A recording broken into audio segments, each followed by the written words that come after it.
Salut à tous, ravi de vous retrouver pour un nouveau numéro de l'Expresso de Rassemblimo. Vous êtes en live dans le groupe Facebook Rassemblimo ou peut-être que vous êtes en train de nous regarder en replay sur YouTube. Bref, en tout cas, merci de votre fidélité à ce rendez-vous du mardi matin à 9 heures. Faites-moi tout de suite un petit coucou dans le chat pour nous dire que vous êtes avec nous, qu'on voit un petit peu à qui on a affaire ce matin. Voilà, ravi de vous retrouver pour cet avant-dernier Expresso de Rassemblimo de l'année, puisque la semaine prochaine, on aura notre dernier numéro de l'année dans lequel on accueillera Cécile Fiorentino, qui a récemment remporté le prix féminin de l'immobilier 2020. Donc voilà, on est ravis de l'accueillir la semaine prochaine, au moins autant que d'accueillir aujourd'hui Igal. Salut Estelle, salut à tous, voilà, merci. Les gens commencent à se connecter, vous êtes déjà une quinzaine. Super. Salut François. Salut Franck. Bon, merci en tout cas de votre fidélité. Continuez de nous faire un petit coucou en commentaire le temps que Igal puisse se présenter. Igal, est-ce que tu peux nous expliquer un petit peu qui tu es et pourquoi tu es là ce matin? Avec grand plaisir. Je suis Igal Lévy. Je viens de débarquer à Paris récemment. Donc, j'expliquais à Sébastien, je suis, je pense, un des premiers Belges à débarquer dans le Rassemblimo pour un expresso belge. Donc, du coup, c'est le même expresso. Je vous rassure, c'est le même expresso que vous buvez en France.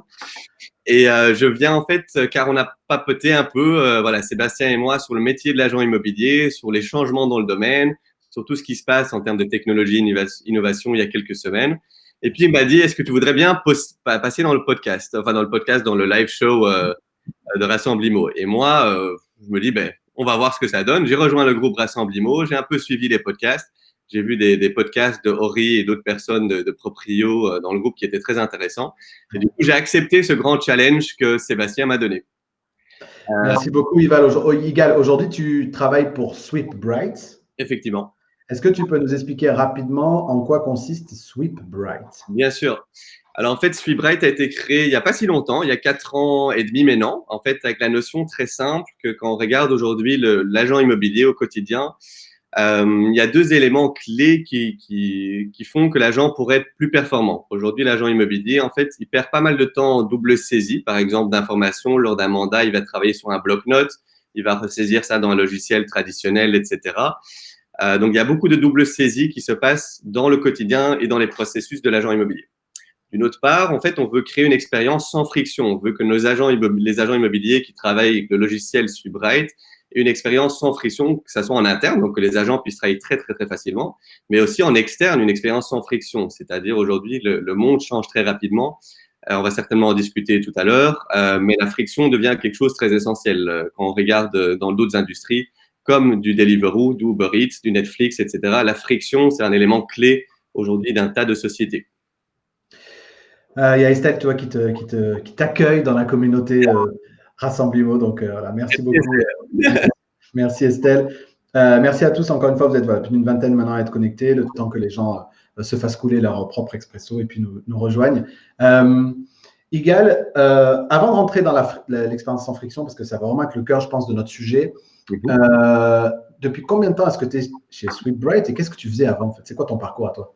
J'ai travaillé en fait, j'ai étudié il y a une dizaine d'années, je suis parti loin du petit village anversois ou Anvers, comme vous dites ici, pour aller étudier en Angleterre. J'ai fait mes études à Londres dans une très chouette école où j'ai appris pas mal de choses. Ça a renforcé mon anglais évidemment aussi, qui est très utile dans ce monde-ci. Je suis parti à Hong Kong parce que je me suis dit on va aller plus loin, ou Hong Kong pour bien le prononcer en français. Je suis parti de l'autre bout du monde parce que je me dis je vais me lancer un petit challenge et voir comment c'est d'être un an parti de tout ce qu'on connaît, d'être dans une autre culture et vraiment bien comprendre comment il fonctionne. J'ai appris le chinois, etc. Et puis je suis revenu pour un master en France d'ailleurs. Très étonnamment, je suis venu à l'ESCP pour un master en fait qui était en coopération avec notre université à Londres. Je me suis installé pour un très bon boulot dans une industrie très traditionnelle où il y a justement énormément de friction, qui est le shipping, donc tout ce qui est container, logistique, etc. pour un groupe de Singapour. Ma frustration est devenue énorme après 3 ans parce que je voyais que c'était tellement hiérarchique, il n'y avait aucune innovation qui se passait. Ça marche comme industrie, mais c'est pas à cause que ça marche qu'il ne faut pas innover. Et puis, j'ai bossé pour une start-up qui était un booking.com des salles de réunion, une boîte française que j'ai lancée moi en Belgique du coup. Et là, en fait, j'ai switché vers SweetBright il y a à peu près, ça doit être 3 ans et demi, presque 4 ans. En fait, j'ai rencontré le propriétaire. On a parlé justement sur tous ces changements dans le marché. Je ne viens pas de l'immobilier à la base, mais je connais pas mal juste par curiosité. Et en fait, j'ai vite compris qu'en fait, il y a vraiment une opportunité pour l'agent immobilier de sortir de ce temps de dinosaure, comme tu l'appelles dans ton livre, si tu veux. Ok. Et du coup, si on en vient à ce sujet, et puis je trouve que c'est intéressant effectivement que tu aies un parcours qui soit quelque part, qui ne soit pas immobilier d'ailleurs, parce que je pense que si on veut réinventer des choses, les disrupter, les imaginer différemment, etc., je pense que ça a beaucoup de valeur justement de ne pas arriver de l'immobilier et de voir ce qui est transposable d'autres secteurs d'activité. Et tu prends notamment des exemples d'autres entreprises qui ont littéralement balayé leur propre marché justement en faisant vivre une expérience sans friction aux consommateurs. Et je vous partagerai d'ailleurs mon expérience au sujet d'une de ces entreprises la semaine dernière. Du coup, comment est-ce que tu définirais, toi, Egal, du coup, c'est quoi en fait, parce que c'est un mot qu'on entend, on commence à entendre beaucoup, pour les conseillers immobiliers qui nous regardent, c'est quoi une expérience sans friction? Bien sûr, en fait, une expérience sans friction, ça veut un peu dire, c'est un autre mot pour l'expérience client, si tu veux. Maintenant, l'expérience sans friction, le mot friction, qu'est-ce qu'il veut dire? Ça veut dire qu'on veut éviter les obstacles. En fait, on veut simplifier le processus. Donc, prenons par exemple quelques industries. Regardons très simplement, vous connaissez certainement tous Netflix, je pense. Vous avez tous entendu parler en tout cas de Netflix. Regardons Netflix. En fait, avant la télé, on avait encore les cassettes qu'on enregistrait notre série préférée, etc., pour la revoir plus tard. C'était pas sur demande. C'était compliqué à avoir beaucoup d'offres. Les sous-titres, il fallait déjà cliquer ou appuyer le télétexte 888 pour pouvoir avoir des sous-titres en dessous. En fait, ils ont rendu l'expérience si simple qu'en quelques clics, depuis vos téléphones, depuis votre télé, on peut voir une série sur demande, que ce soit une série française, algérienne, américaine ou de n'importe où. Et ça ouvre le monde énormément. Donc, on regarde Blockbuster, qui était, si vous voulez, le parti américain de location vidéo, où tu allais encore à l'époque louer ta vidéo, ou bien on te l'envoyait par poste encore à l'époque. Ces boîtes-là, le CEO, le PDG, encore à la venue de Netflix, ils ont dit ça va pas nous faire grand-chose, on est les plus forts, on est les plus grands, le monde entier travaille de cette façon. Et en 3 ans et demi, ça a chuté complètement, et là, la boîte Netflix vaut plus de 30 milliards d'euros. Donc, c'est surtout que Blockbuster a refusé de racheter Netflix. Ça leur a été proposé de racheter Netflix et ils ont dit non mais que ça valait que dalle quoi. Exactement. Et quelques années après, Blockbuster, ou d'ailleurs même à Paris ou n'importe où en France, on ne loue plus, ça n'existe plus la location de cassettes ou de DVD, ce principe qui est à l'époque semblait être le meilleur principe. Mais en fait, il y a beaucoup plus simple. Le client, en fait, qu'est-ce qu'on veut? On veut être dans notre fauteuil. On veut pas aller se taper un quart d'heure de marche pour aller louer une vidéo en DVD et après la ramener le jour d'après, ou sinon tu as une amende de 3 euros parce que tu as raté ton deadline. Donc c'est en fait l'expérience client, ça veut dire on veut une simplicité, une facilité. Et prenons un exemple concret. Dans l'immobilier, par exemple, de plus en plus d'agences immobilières commencent maintenant avec la prise de rendez-vous en ligne. Vous connaissez tous Doctolib. Doctolib, c'est l'exemple parfait qui a résolu une problématique très simple, c'est qu'on ne voulait pas, c'est insupportable de devoir appeler un médecin qui ne te répond pas. Après 18 heures, tu ne peux plus les joindre. Mais qu'est-ce qu'ils ont fait Doctolib? Ils ont simplifié ça pour les médecins, les ostéopathes, etc., pour prendre très facilement rendez-vous en ligne. Mais en fait, pour l'immobilier, bien entendu, on ne parle pas d'une consultation de 100 euros. Donc, c'est un achat, une expérience, et c'est quelque chose qu'on fait que quelques fois dans la vie, acheter un bien immobilier. Et ça veut dire que concrètement, l'expérience est souvent négligée. C'est très important de bien miser là-dessus parce que je ne peux pas vous dire, en fait, si je peux vous dire, quand je regarde les statistiques des agences immobilières qui travaillent avec SweetBright et qui automatisent la prise de rendez-vous, on voit qu'un tiers des rendez-vous sont pris en ligne, que ce soit côté estimation ou côté acquéreur. Donc, ça veut dire que ça n'est pas une 33% de temps qui était sur les téléphones et les emails, aller-retour. L'agent immobilier doit se concentrer sur son métier et ne doit pas être au téléphone à prendre des rendez-vous, si tu veux. Après, je vais vous partager une anecdote et je pense qui est très parlante sur ce sujet du sans friction et après on pourra revenir dans le détail de tout ce qu'on pourrait changer dans notre approche vis-à-vis de nos propres clients en immobilier dans le cadre d'une expérience sans friction. Mais tu citais Uber tout à l'heure.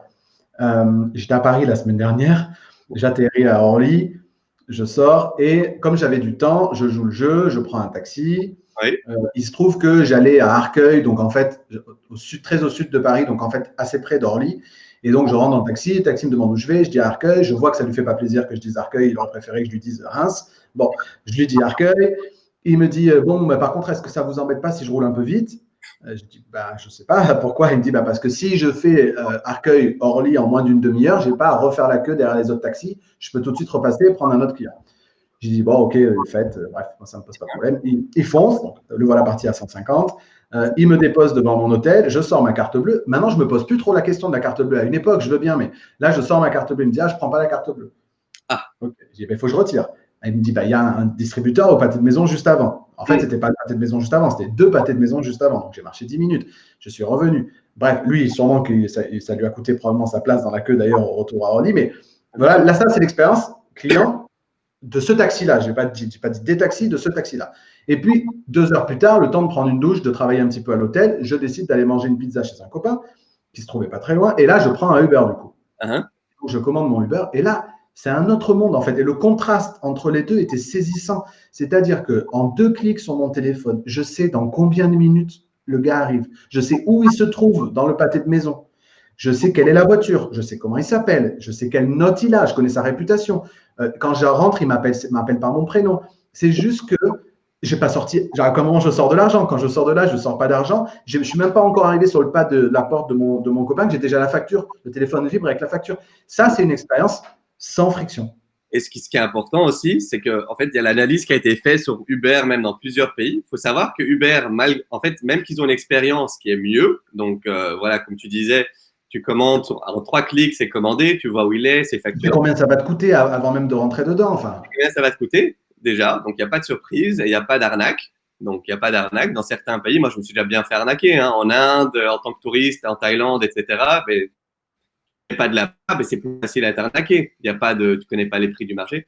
Mais surtout, il faut savoir que Uber, dans certains pays, est même plus cher que les taxis normaux. Mais les gens n'ont pas peur de ça, en fait, parce que l'expérience, comme elle est mieux, ça leur dérange pas de payer plus d'argent, 10% en plus. Parce qu'en fait, c'est tellement simple, je peux voir quand il est là, c'est en sécurité. En tant que femme aussi, dans certains pays, c'est dangereux. Là, tu as le numéro de la personne, tu peux même, il y a Uber Alarme s'il y a quelque chose qui se passe dans le taxi. L'expérience est tellement bien et la valeur est tellement bien que certaines personnes sont même prêtes à payer dans certains pays plus pour prendre un Uber qu'un taxi traditionnel.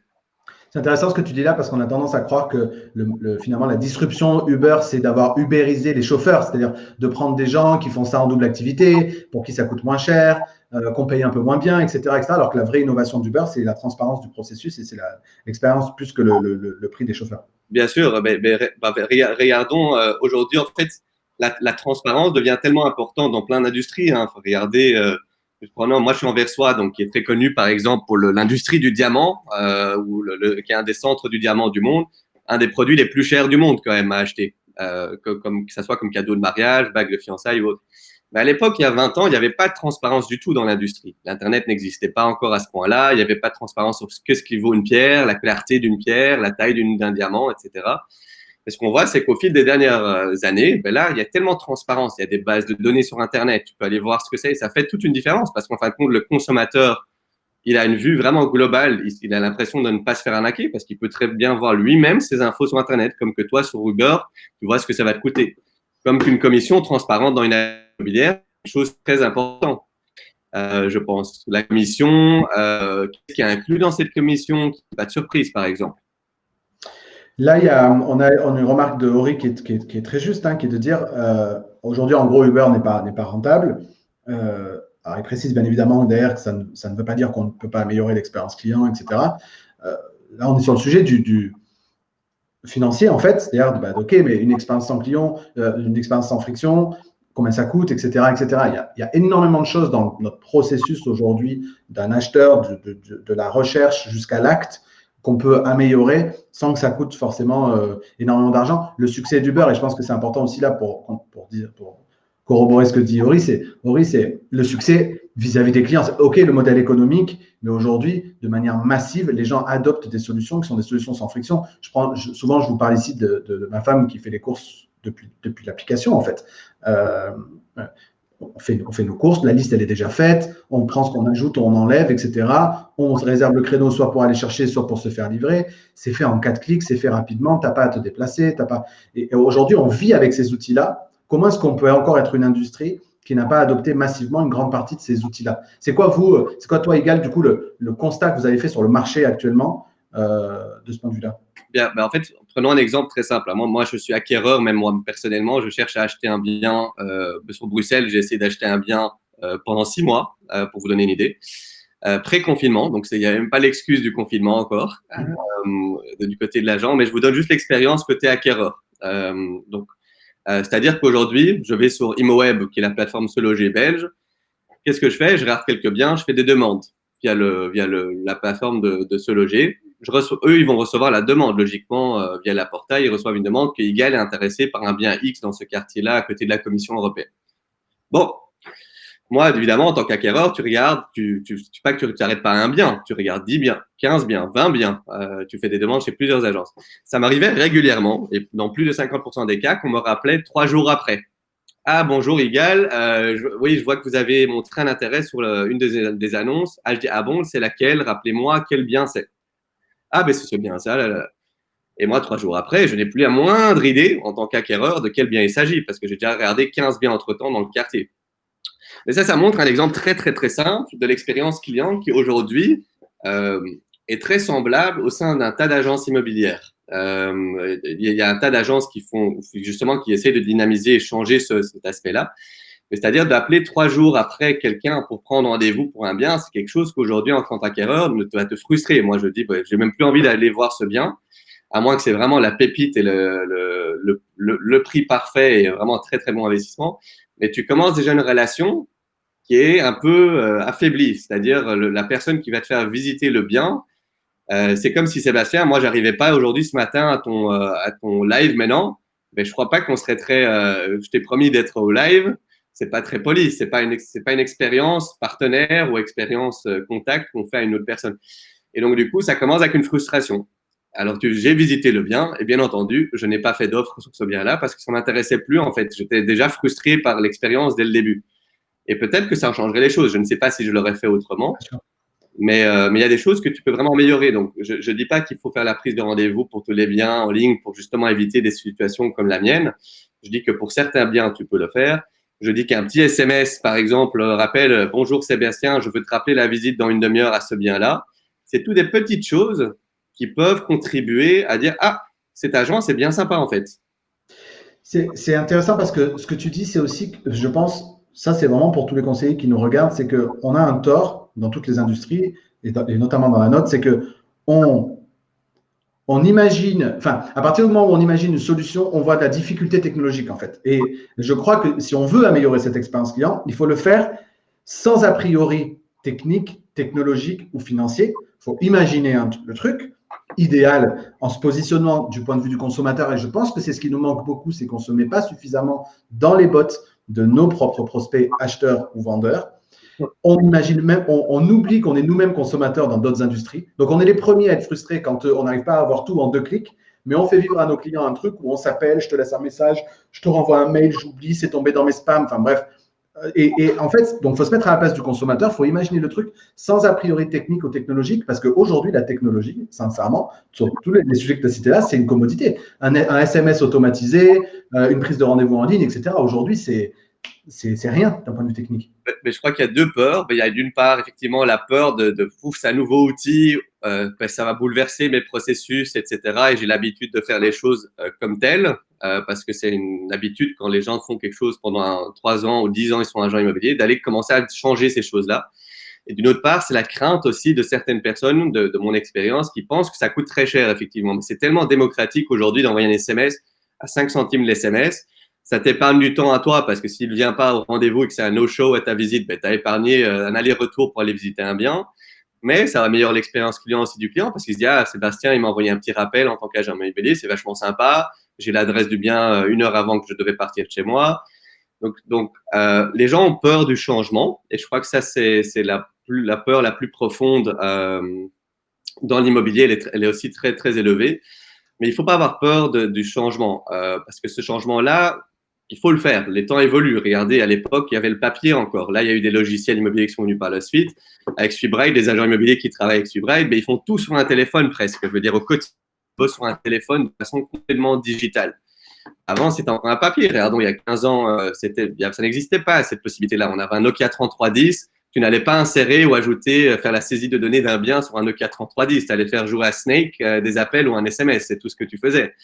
Mais ça avance tellement vite, mais c'est pas cher ces outils. Hein. Une prise des outils comme Doctolib, que ça soit dans l'immobilier, les autres outils, l'SMS, des outils marketing, que toi tu fais d'ailleurs de façon très poussée, Sébastien, aussi avec tes formations. C'est très démocratique. Hein. L'outil qu'on utilise aujourd'hui, BeLive, je crois que ça coûte $20 par mois. $20 par mois et tu fais un expresso toutes les semaines. Et tu rencontres du monde. Et les gens, ils viennent, ils écoutent. Et c'est sympa, ça crée une bonne ambiance, mais ça coûte pas cher, en fait. Mais il ne faut pas avoir peur, en fait. Et je pense qu'un troisième truc, peut-être pour répondre à la question, c'est il faut s'accompagner des bonnes personnes. Donc, trouver les bonnes personnes qui peuvent t'accompagner dans ces transitions-là et ne pas te lancer peut-être tout seul parce qu'il ne faut pas choisir l'outil. Henri était fort à Snake. Il ne faut pas se lancer en fait dans un outil parce que c'est un outil. Il ne faut pas aller prendre DocuSign parce que c'est DocuSign pour la signature électronique. Il faut d'abord penser à la problématique. Quel est mon problème aujourd'hui? Et en fonction de ça, te faire accompagner et demander des conseils à des gens, ça peut être chez nous ou d'autres d'ailleurs, qui vous donnent les conseils sur les meilleurs outils en fonction de votre problématique. Il ne faut pas prendre n'importe quel outil.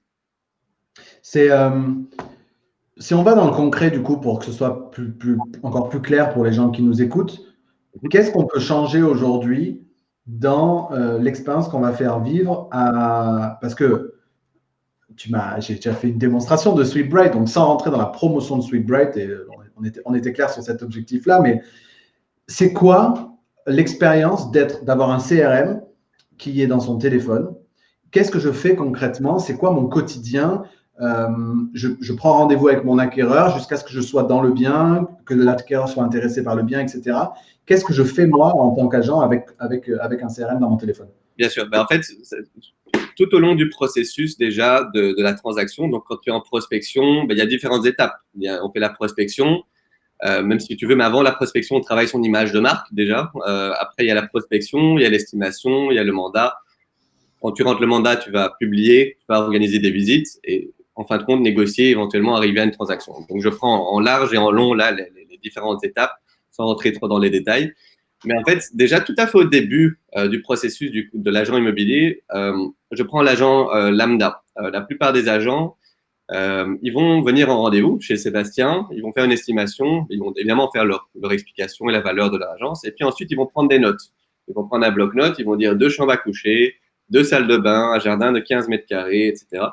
Ensuite, qu'est-ce qu'ils vont faire? Ils vont rentrer au bureau et ils vont aller le saisir dans des logiciels ou après encore sur Facebook, Instagram, etc. Donc, ils vont faire un tas de double saisies à plusieurs niveaux de la transaction, que ce soit au niveau de reprendre le bloc-notes et le saisir. Mais c'est marrant, pendant la dernière fois qu'on discutait, tu m'expliquais ton expérience aussi, mais c'est même, prenons le côté acquéreur tout simplement. Aujourd'hui, je fais une visite avec Sébastien, je fais la visite et moi directement, je fais la même chose d'ailleurs après mes rendez-vous, j'ajoute directement mes retours dans l'application. Tu fais une visite avec Sébastien, tu dis « Ah, sa femme n'est pas contente, la cuisine est trop petite, mais ils vont quand même faire une offre à 310 000 € par exemple. » C'est toutes des infos que tu n'as plus sur des post-it, tout est digitalisé, que ce soit au niveau de la saisie de données de biens, la prise de rendez-vous, mais aussi le suivi d'acquéreur. Maintenant, la problématique, c'est qu'aujourd'hui, dû au fait que si je ne peux pas prendre des notes de façon digitale, que ce soit avec SweetBright ou un autre outil, c'est très simple, tu perds des données. Donc, Sébastien qui m'a dit que sa femme est contente, je n'ai pas intérêt à dire à sa femme « Ah, ça vous a plu la prochaine fois que tu vas voir ». Parce que c'est toutes des infos qui sont hyper utiles. Moi aussi, pareil, quand je fais des démos au quotidien dans mon métier, je note que cette personne-là va se marier dans 2 mois, comme ça que la prochaine fois que je lui parle, je sais que je dois lui demander comment était son mariage. Ou est-ce qu'il se prépare pour le mariage. C'est comme ça qu'on crée une relation client en bien écoutant les choses qui sont importantes, surtout dans l'immobilier, qui est une étape énorme dans sa vie. Acheter un bien, regardons sur Paris, un petit appartement, donc ça coûte très vite des centaines de milliers d'euros, on va dire ça comme ça. Beaucoup plus cher que Bruxelles d'ailleurs, donc je fais un peu de promotion de Bruxelles. mais ça coûte tellement cher, donc c'est pas qu'on va en faire autre. On va pas en acheter 10 sur notre vie, à moins qu'on a beaucoup d'argent. Donc, c'est tellement une expérience importante que pour eux, il faut vraiment leur donner l'expérience idéale. Qu'après, quand ils sortent vous avez la recommandation directe. Un Google Avis direct pour Sébastien parce qu'il était super. Donc, je suis chez le client en estimation. Je prends, en fait, lorsque je découvre le bien, Plutôt que de noter sur un carnet, je note directement. Alors, j'ai vu moi à quoi ça ressemblait. Donc, en fait, en réalité, c'est même pas je note, c'est je clique 3 chambres, deux salles de bain. Les infos, elles sont cliquables en fait, en réalité, plus que écrites d'ailleurs. Tu me l'as fait en live, tu le dictes. Donc je sélectionne les infos sur le bien. Et ensuite, si je veux rajouter une note et je dis super terrasse qui a besoin d'être entretenue, etc., en audio, ça écrit dans le bloc-notes, etc., sur le bien. Ce qui veut dire que le jour où je reviens et que le bien, je veux le passer en mandat, je le décale dans la timeline du bien, en fait, il passe en mandat. Ça me propose automatiquement le DocuSign, par exemple, le mandat électronique en automatique avec les infos que j'avais déjà préalablement remplies depuis le premier rendez-vous. Exactement. Donc, C'est ça? en fait, Sébastien, ce que toi tu dis, là, toi tu vas même déjà plus loin avec Subrail, effectivement, là tu parles même d'automatisation de process, effectivement. Donc déjà dans Subrail, comme tu disais, ben, les agents, ben, si un agent veut prendre le challenge avec moi sur Paris, je suis ravi de faire le challenge avec lui. Je l'ai déjà fait en Belgique, en Angleterre, en Australie avec des agents, où je les accompagnais dans une visite et en fait, on faisait une compétition pour voir qui allait être le plus rapide. Et moi, en 15 minutes, mon bien était en ligne sur la portail immobilière. Si j'ai évidemment toutes les infos, hein, le DPE, etc. Oui, bien sûr. Si c'est un bien où il faut un photographe et qu'il faut l'attendre, et si c'est un bien où tu travailles par exemple avec un nodal view pour tes photos, que tu as le DPE et que toutes les infos sont là, en 15 minutes, c'était mon record de mettre un bien en ligne. Les autres agents, le pire était à 2 jours, à 48 heures. Donc, pour vous donner une idée, surtout sur un mandat non exclusif, ben, bonne chance, hein, parce qu'il y en a un autre qui travaille plus vite que vous. En 48 heures, s'il est plus rapide que vous à mettre le bien en ligne, il est déjà occupé avec les visites, ben, c'est trop tard. Et surtout, il y a beaucoup de non-exclusifs en France. Hein. Il y a quand même pas mal de non-exclusifs. Trop, beaucoup trop. Mais du coup, j'ai expliqué le processus, mais effectivement, ça va même plus loin, c'est que je peux faire les photos. C'est-à-dire qu'en fait, en même temps que je prends les infos, je prends les photos.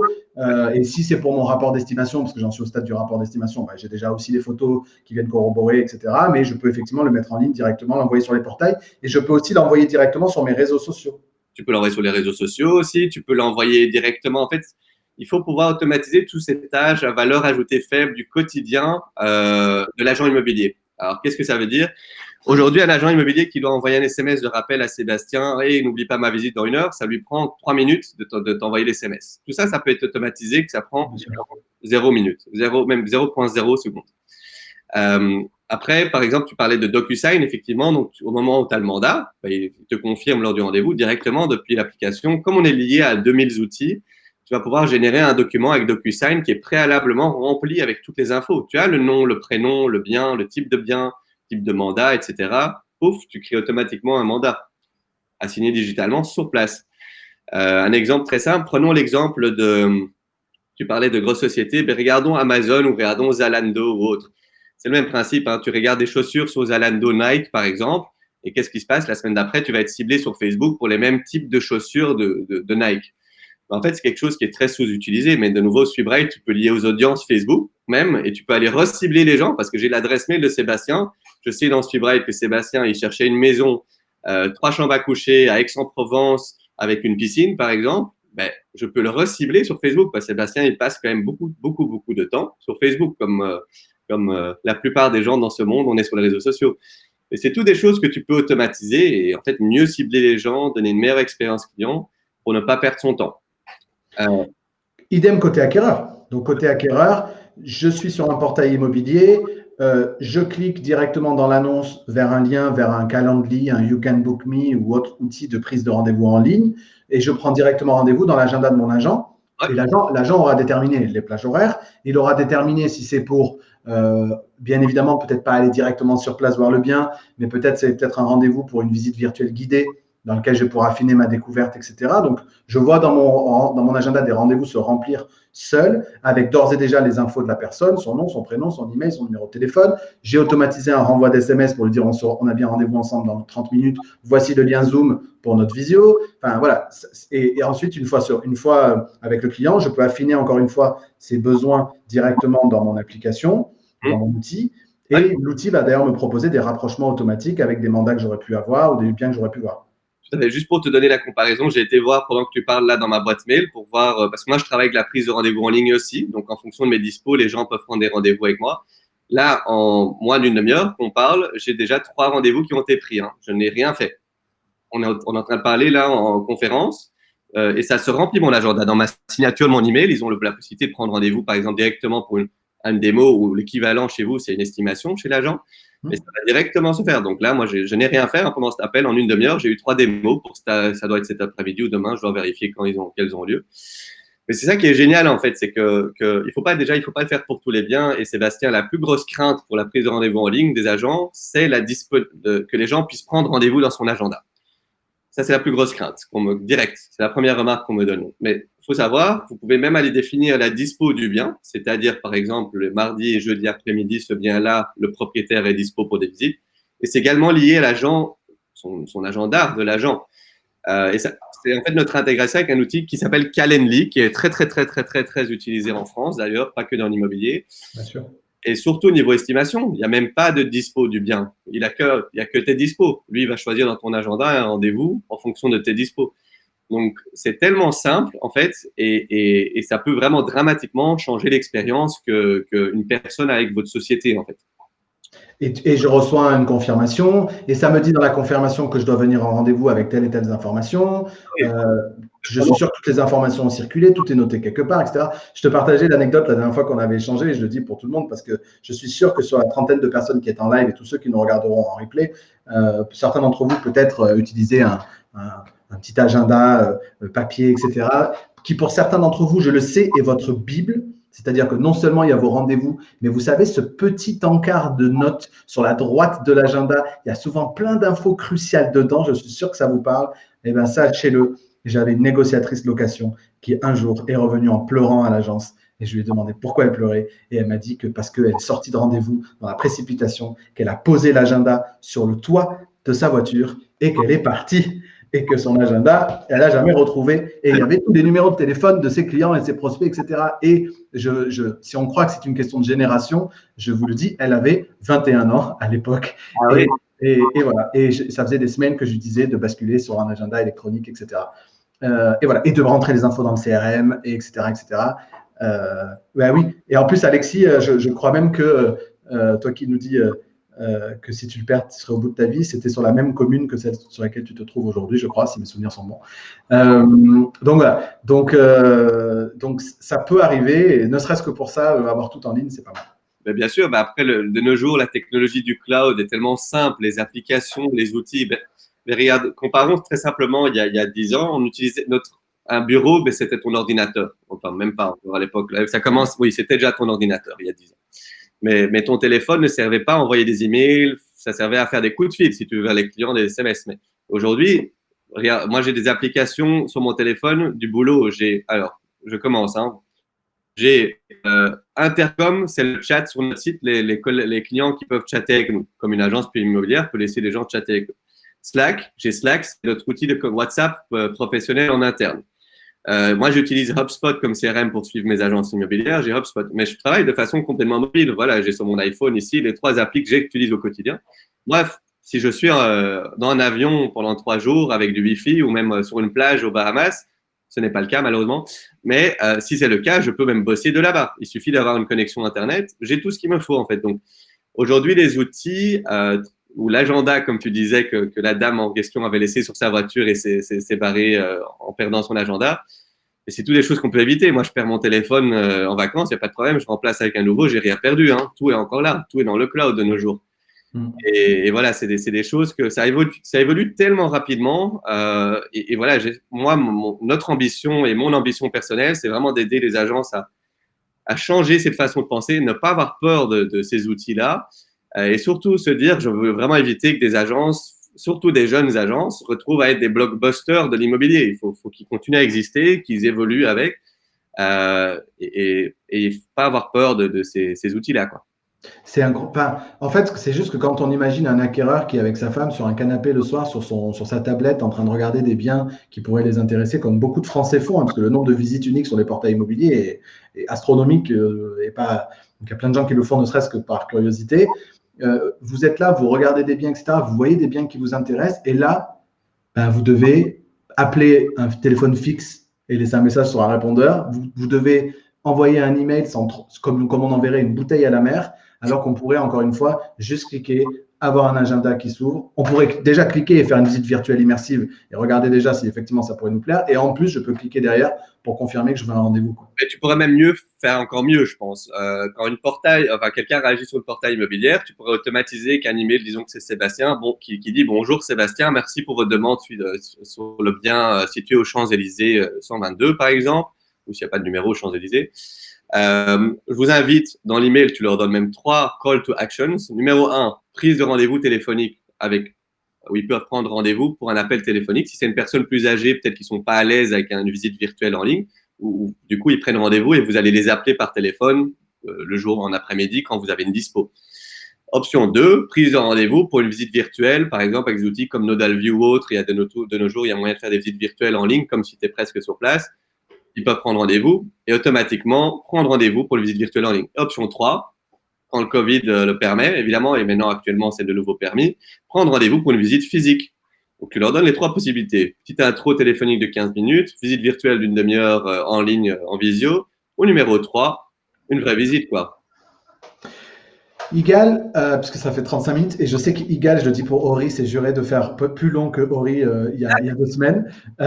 Igal, juste, c'est le moment, alors pas promo, mais juste pour aussi que ce soit clair quand même. Donc, Sweetbright, vous êtes lancé en Belgique il y a donc 4 ans, tu le disais, pour arriver à un taux de pénétration du marché qui est plutôt intéressant, parce qu'aujourd'hui, vous équipez quel pourcentage des agences en Belgique? On est plutôt au moins autour des 15% des agences, donc des agences immobilières. Donc vraiment les agences 2.0, ils sont déjà tous clients en Belgique, que ce soit côté francophone ou flamand. Côté de la France, Là, vous arrivez en France. On vient d'arriver, donc on vient de l'annoncer au Rent il y a quelques semaines. C'est-à-dire que là, si je dis pas de bêtises, on a une trentaine d'agences de différentes tailles, que ce soit des réseaux de mandataires, des agences qui sont signées avec Bright. Là, on est vraiment en train de démarcher et Sébastien, c'est le premier avec qui j'ai fait un appel vidéo, une conférence vidéo. Il y en aura encore dans les semaines à venir pour ceux qui nous suivent. Il y a un tas d'autres formateurs aussi dans le domaine qui sont et avec des gens, des influenceurs, etc., pour justement entendre et vous faire comprendre tout ce qui est possible. C'est-à-dire que oui, on est vraiment en phase de lancement ici. Je suis basé à Paris pour le lancement et c'est pour le futur, pas proche, mais pour tout le temps. Donc, si vous regardez dans la presse aussi d'IMO 2.0, c'est vraiment, ça fait partie de notre stratégie parce qu'en fait, sur la France, il y a une réelle opportunité pour les agents immobiliers d'améliorer leur processus, d'automatiser et de rejoindre cette vague. Comme qu'il y en a plein, des proprios et d'autres sur le marché, par exemple, que tu as interviewé récemment, je pense. Qui, par exemple, cherchent à vraiment changer cette expérience et le parcours client. Mais c'est pour ça qu'on pense qu'il y a aussi un vrai potentiel ici. C'est un grand marché. Ça me permet de voir Paris et le Sud aussi. Mais donc, effectivement, c'est un logiciel immobilier qui permet vraiment je voyais une question, je crois, de Horida tout à l'heure. Oui. C'est pas à lier avec des outils comme AC3, Neti ou autres. C'est pour remplacer des outils traditionnels comme Neti ou autres, qui sont des outils bien, mais ça dépend ce que tu recherches. Donc, chaque outil a ses avantages et ses désavantages. Sweetbright, c'est plutôt les agents qui veulent travailler mobile et automatiser l'expérience client. Et avec cette architecture ouverte, les outils, c'est moins leur point faute. Ouais, c'est un des gros reproches qui est fait aux principaux logiciels immobiliers aujourd'hui, c'est l'absence d'API, ce qu'on appelle les API, c'est la difficulté du coup à connecter avec d'autres applications, d'autres outils, etc. Ok. Il y a Ori, donc il y a une dernière question, juste, donc tu remplaces le G1, je n'arrive pas à comprendre ce point-là, mais n'explique pas trop longtemps, sinon tu vas battre mon record. Mais c'est bon, Igal, du coup, vient de répondre du coup indirectement à la question d'Ori. Merci en tout cas, Igal, si vous avez des questions, n'hésitez pas à les poser. Vous avez compris que si vous voulez une démo de Sweetbright, ça se passe du coup directement dans la signature mail d'Igal, ou vous allez directement sur le site de Sweetbright et vous pouvez réserver, j'imagine, une démo. Igal, et le temps qu'on prenne d'autres commentaires et d'autres questions, je te propose qu'on passe à nos 3 dernières questions rapides. Okay. Première question, et je sais qu'elle est d'actualité pour toi. C'est quoi aujourd'hui, à titre très perso, ton rapport au logement? Justement, je viens de déménager à Paris et je cherche à acheter sur Bruxelles. À Paris, c'est encore un peu hors budget pour moi pour acheter. Donnez-moi quelques années.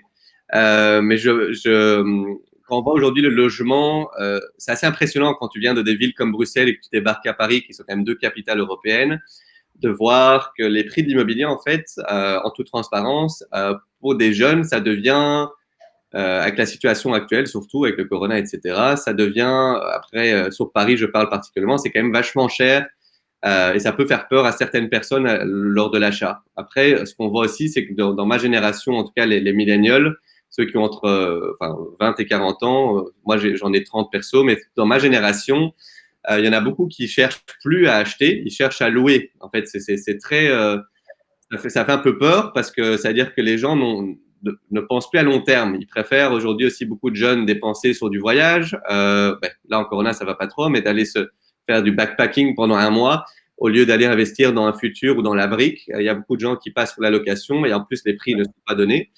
Donc ça, c'est une tendance que je vois chez ma génération à moi, que voilà, ils préfèrent dépenser dans d'autres choses que la brique. Mais ils vont louer des biens.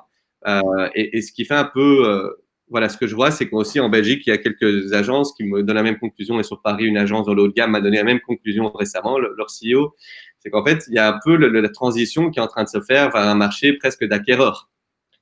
Donc, à voir comment ça va évoluer, mais il faut ne pas oublier l'acquéreur, je pense, parce que ça devient très important de bien penser à ceux qui ont effectivement le budget, de bien les accompagner comme ça qu'ils achètent bien chez vous un bien immobilier par la suite.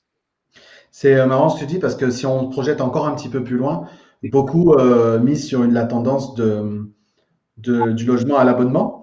Ouais. Hein, on sait qu'on est dans une économie de l'abonnement aujourd'hui, de la souscription, comme on dit, et beaucoup misent sur le fait que peut-être qu'un jour, on s'abonnera à une typologie de logement, mais qu'on pourra en changer, en fait. On pourra upgrader, ou on pourra downgrader, du coup, de logement en logement.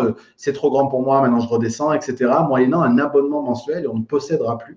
C'est une des hypothèses qui est évoquée pour les 30 à 40 prochaines années. Je dois te retrouver, mais je ne tombe plus sur le nom. J'ai rencontré à Madrid il y a 2 ans à une conférence de Property Portal Watch, justement, un jeune Anglais qui a levé beaucoup d'argent justement pour cette idée-là. Donc, il a lancé ça il y a 1 an et demi.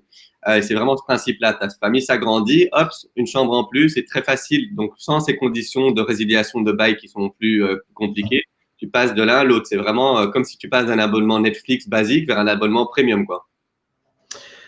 Deuxième question, Igal. C'est quoi, selon toi, du coup, si tu devais résumer l'agent immobilier parfait en un mot? L'agent immobilier parfait pour moi, c'est qu'il soit ouvert. Donc, un agent immobilier, donc dans mes discussions, je vois que le mot qui définit tout, c'est en fait ouvert. Donc, il faut toujours rester très ouvert d'esprit, que ça soit s'entourer avec des personnes comme Sébastien et d'autres personnes au niveau formation de l'immobilier, des personnes qui peuvent vous accompagner sur la technologie et d'autres, mais restez ouvert. Parce que au moment où on commence à se fermer, le changement n'est plus possible. Et c'est ça le plus gros danger. Donc, il faut rester ouvert d'esprit. Et quand on est ouvert d'esprit, on pense au futur, on se met en question. Et c'est ça qui marche le mieux parce que ça vous permet de vraiment innover, même avec vos outils actuels. Il ne faut pas changer d'outils nécessairement. Même avec vos outils actuels, repensez vous-même qu'est-ce que vous pouvez faire mieux. Soyez ouvert, que ce soit envers vous-même, la technologie ou le monde extérieur. Super. Et dernière question égale, est-ce que tu as des ressources à nous donner en termes de livres ou en termes de podcasts qui pourraient être utiles aux agents immobiliers? Oui, donc j'ai la possibilité, je vous en parlais là tout à l'heure, j'ai un truc que je regarde qui est un podcast en anglais, malheureusement, qui s'appelle Starting Greatness, que je trouve très bien, où ils interviewent différentes personnes, que ce soit politique, sur l'environnemental, etc., qui est très très bien, parfait pour la voiture quand vous allez visiter vos biens ou en route vers vos biens. Et puis moi, j'ai lu récemment un livre qui peut vous intéresser à vous mettre en question, parce que moi, ça m'aide à me mettre en question, qui s'appelait Sell Like Crazy ou Vendre comme un fou. Moi, j'ai trouvé ça intéressant. C'est la première fois que j'ai acheté sur une pub ciblée dans ma vie un livre et c'était vraiment intéressant parce que ça m'a aidé à me mettre en question au niveau marketing, au niveau approche de vente, etc. Ok, merci, merci Igal. 44 minutes. Je ne crois pas qu'on ait battu Ori, mais tout est encore possible. Si on a des questions ou des remarques, n'hésitez pas si vous avez voilà, des questions pour Igal, des remarques, des remerciements, n'hésitez pas. On n'a pas tout dit parce que l'idée, ce n'était pas non plus de faire la promotion de Sweetbright, mais j'ai beaucoup aimé en tout cas sur la fin, Igal, quand tu évoques le fait que c'est cette ouverture en fait qui sauvera grand nombre d'agents immobiliers demain et quand on parle de transition, etc., ça demande à être très ouvert et je pense que c'est un des vrais soucis de notre profession que j'ai remarqué ces dernières années, c'est que je trouve qu'on est une des industries qui est le plus on a toujours fait comme ça. Et on sait que c'est ce qui a balayé beaucoup d'industries Donc l'idée ici, c'est pas d'avoir un discours qui soit alarmant, mais rester éveillé et en éveil sur son industrie, sur ce qui se fait dans d'autres industries, ce qui est transposable. Voilà, donc c'est vraiment, ça me paraît vraiment être important. Je suis sûr que Ori croit que je brode pour que tu battes le record de la longueur d'interview. Mais s'il me bat, Ori dit s'il me bat, je reviens. Mais du coup, on devra terminer là parce que sinon, ça va faire très long pour les autres. Hein. Ah, mais sinon, ce que vous pouvez faire, Igal et Ori, c'est que vous faites un podcast tous les deux ensemble. Et ça peut comme ça dure des heures et des heures. Et puis voilà. Bon, en tout cas, merci pour l'invitation. C'est toujours un échange très, très intéressant avec toi parce que voilà, tu as cette ouverture-là. Donc, en tout cas, ravi de te revoir et de lire ton livre prochainement que j'attends impatiemment pour le lire moi-même et te donner mes avis là-dessus.